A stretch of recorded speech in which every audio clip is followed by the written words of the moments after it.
Ce qui vient de se passer est assez fou. Ça fait 6 semaines que je fais des vidéos sur comment gérer ton boss sous l'angle du processcom et je viens de réaliser que sur la dernière vidéo gérer ton boss, gérer un rêveur, en fait j'étais exactement ce type-là alors que je pensais être plutôt les autres et c'est assez déstabilisant. Donc dans cette vidéo on va voir comment gérer un boss rêveur.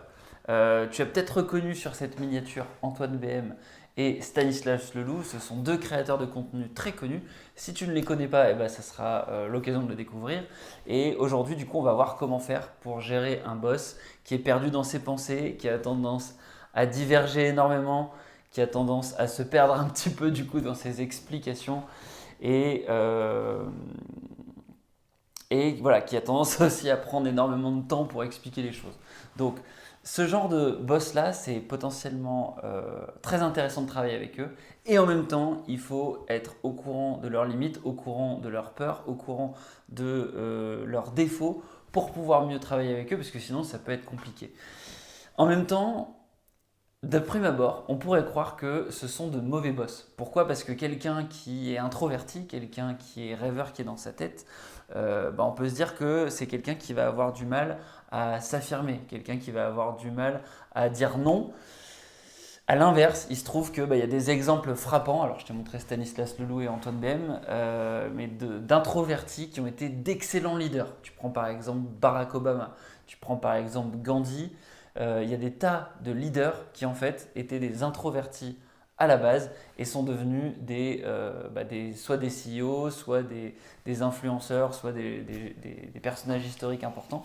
Et ça s'explique assez facilement. En fait, donc on va reprendre l'anatomie du rêveur au sens processcom. Le processcom, c'est un référentiel de personnalité qui permet du coup de mieux comprendre des caricatures. Donc tu en as 6. Il y a le travaillomane, il y a le persévérant, il y a l'empathique, il y a le rebelle, il y a le promoteur et puis donc le rêveur. Et donc l'idée c'est que les gens, c'est souvent une synthèse de ces différentes personnalités-là. Et en les comprenant bien, tu vas pouvoir mieux comprendre leurs forces, mieux comprendre aussi leurs axes d'amélioration, leurs défauts, et savoir du coup comment réagir quand ils sont sous stress ou comment mieux communiquer avec eux, comment pouvoir mieux faire passer tes idées si jamais tu dois travailler avec eux. Et donc le rêveur, lui d'abord, peut-être si on faisait un peu son anatomie, c'est quelqu'un qui a tendance, en termes de points forts, à être très imaginatif, à être très créatif, quelqu'un qui aime bien diverger, qui aime bien s'accrocher à une idée et qui va être capable de perdre du temps sur une idée, de trouver une infinité d'usages à quelque chose. C'est quelqu'un aussi qui adore se perdre dans une réflexion complexe et en fait dans sa tête, si tu veux, il va créer un arbre de possibilités qui sans cesse s'ouvre sur de nouvelles possibilités.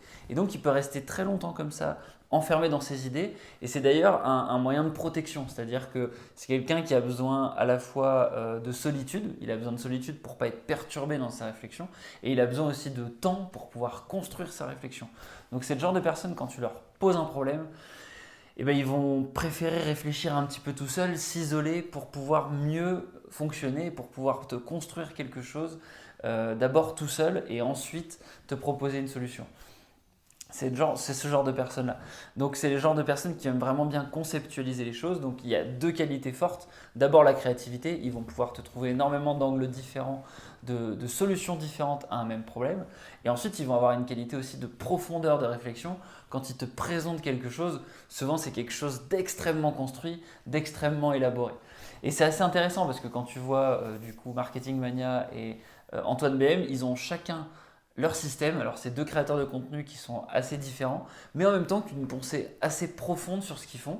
Marketing Mania, je t'invite à aller voir, c'est des vidéos qui sont extrêmement travaillées, avec énormément de références et souvent un angle très précis. Son objectif, c'est de te montrer comment, par exemple, un jeu vidéo, donc en l'occurrence Fortnite, a explosé, comment le groupe de rap PNL a explosé et pourquoi c'est une marque, ça peut être assimilé à une marque de luxe. Et donc il va te trouver un parallèle comme ça assez surprenant et t'expliquer pendant 20, 30, 40 minutes pourquoi ce parallèle peut être fait et un peu les coulisses, les dessous, des détails croustillants que tu ne trouverais pas un peu en gros dans la presse ou voilà, sur internet de manière facile.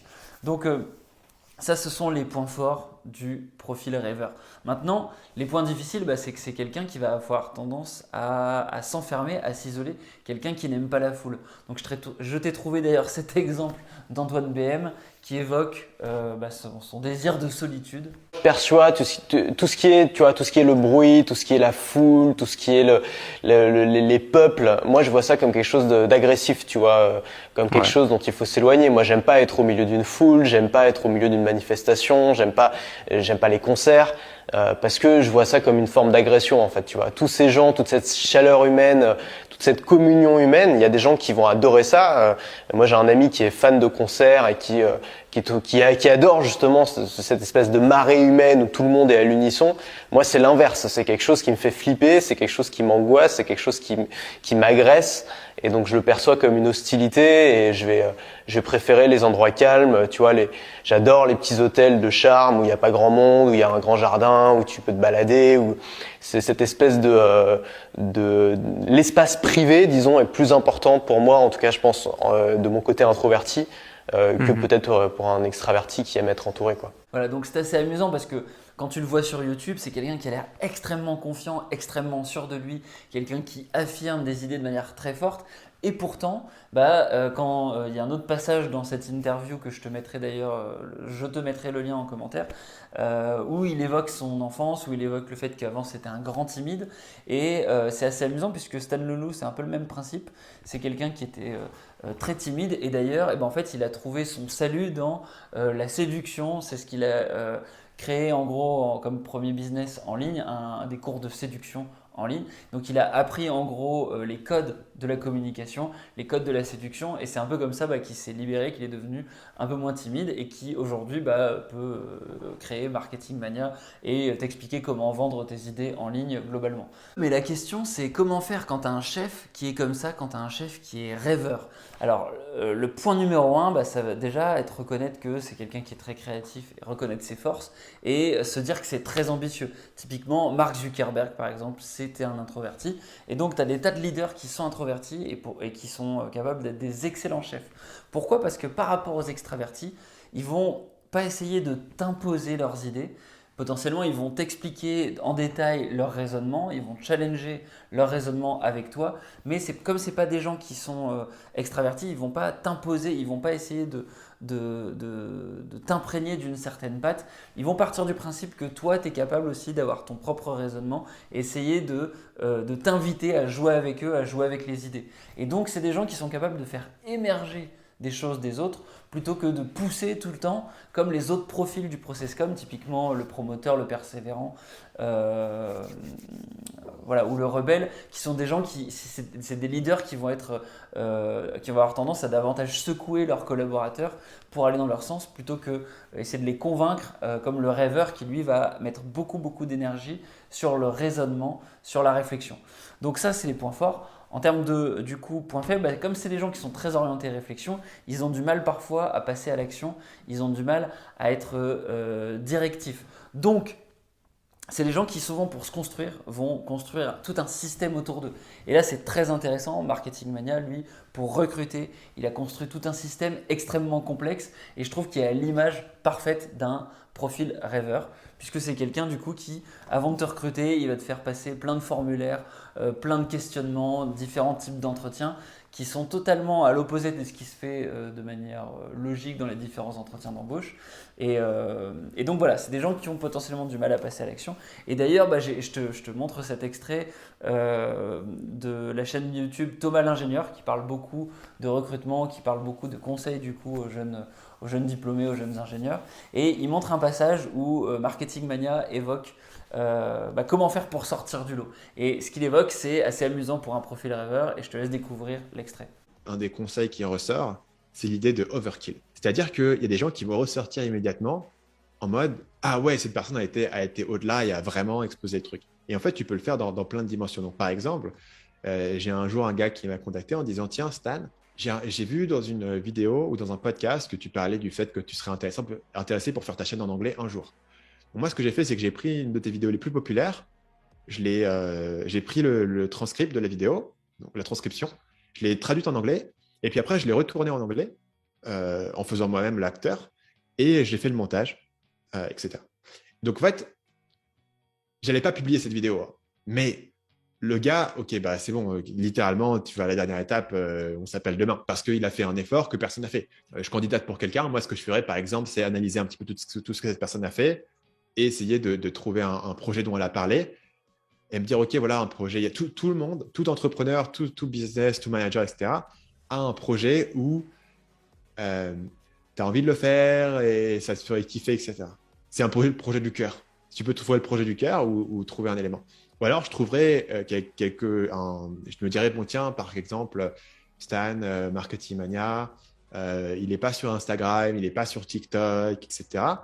J'irais aller voir des gens qui font du contenu qui est similaire au mien sur TikTok, par exemple, que ce soit en anglais ou en français, et je dirais, voilà, je t'ai fait un rapport d'une page sur comment est-ce que tu pourrais faire du contenu TikTok et des exemples de personnes qui l'ont fait et de comment est-ce que ça fonctionnerait et de comment est-ce que tu pourrais le faire en récupérant du contenu que tu as déjà, etc. J'essaierai de dire comment est-ce que je vais un cran au-delà pour montrer un engagement et montrer que je suis un peu une personne qui a l'initiative et qui est un peu une pépite en fait. Et c'est assez rare, hein. Il y a peu de gens qui le font en fait. Donc si tu le fais, automatiquement, tu sors du lot et c'est en mode, voilà, cette personne est spéciale entre guillemets. Tu vois. Voilà, donc tu as l'illustration parfaite de ce qui va faire fantasmer le rêveur, c'est en fait l'action.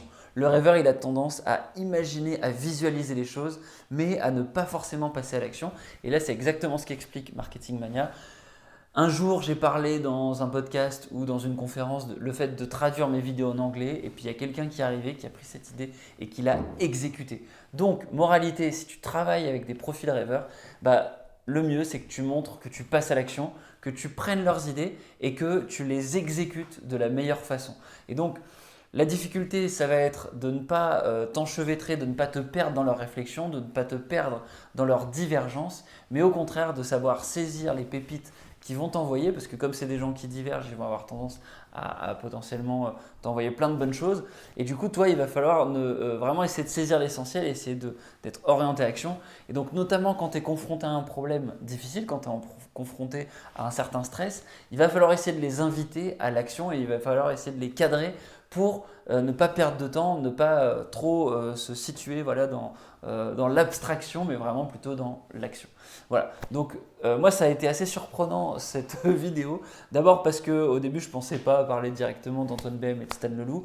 Je pense que j'ai forcément oublié des points forts et des points faibles des différents profils rêveurs, mais je me suis surtout rendu compte que j'étais moi-même, je pense, un profil rêveur et j'ai vraiment construit tout autour de moi un système pour essayer d'être vraiment orienté action et éviter de me perdre dans ces divergences-là.